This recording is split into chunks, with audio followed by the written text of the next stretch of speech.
बच्चों, आज मैं जादुई पिटारे से आपके लिए एक नई कहानी लेकर आई हूँ। उस कहानी में आप कुछ जंगली जानवर देखेंगे और एक बड़ा सा जंगल देखेंगे। आप इस कहानी को ध्यान से देखें, समझें और ये भी समझें कि इस कहानी से आपको क्या सीख मिली। ठीक है बच्चों? एक बड़े से जंगल में एक गुस्सैल और खतरनाक शेर रहता था। उसी जंगल में एक भोला भाला हाथी और एक समझदार हिरन भी रहता था। वो दोनों एक दूसरे के बहुत अच्छे दोस्त थे और वो हमेशा एक दूसरे की मदद करते रहते थे। लेकिन जो शेर था वो ना तो किसी की मदद करता था और हमेशा उस हाथी और हिरन को परेशान करता रहता था। इसी डर से हाथी और हिरन शेर से छिपते हुए इधर उधर भागते रहते और पेड़ों के पीछे कहीं कहीं छिप जाते थे। एक बार शेर बहुत तेज बीमार पड़ गया।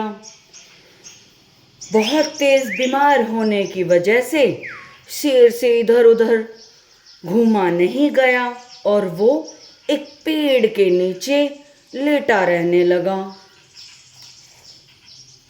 कुछ दिन बाद हाथी और हिरण ने देखा कि शेर की तबीयत बहुत ही खराब है।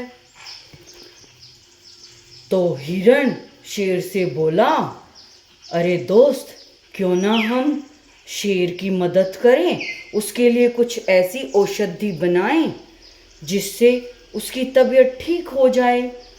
लेकिन हाथी उससे कहता है, ये तो हमेशा हमें परेशान करता था, लेकिन कोई नहीं, हम फिर भी इसकी मदद करेंगे।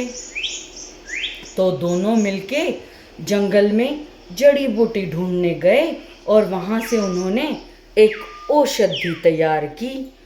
उस औषधि को लेकर वो दोनों जंगल के राजा शेर के पास गए और उनसे कहने लगे, शेर, आप ये औषधि पी लीजिए, इससे आप ठीक हो जाएंगे।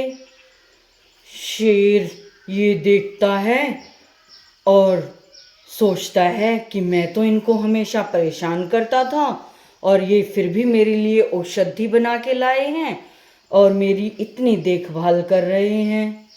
ये सोचकर शेर बहुत ही शर्मिंदा होता है और अपनी हरकतों के लिए उस हाथी से और हिरण से माफ़ी मांगता है।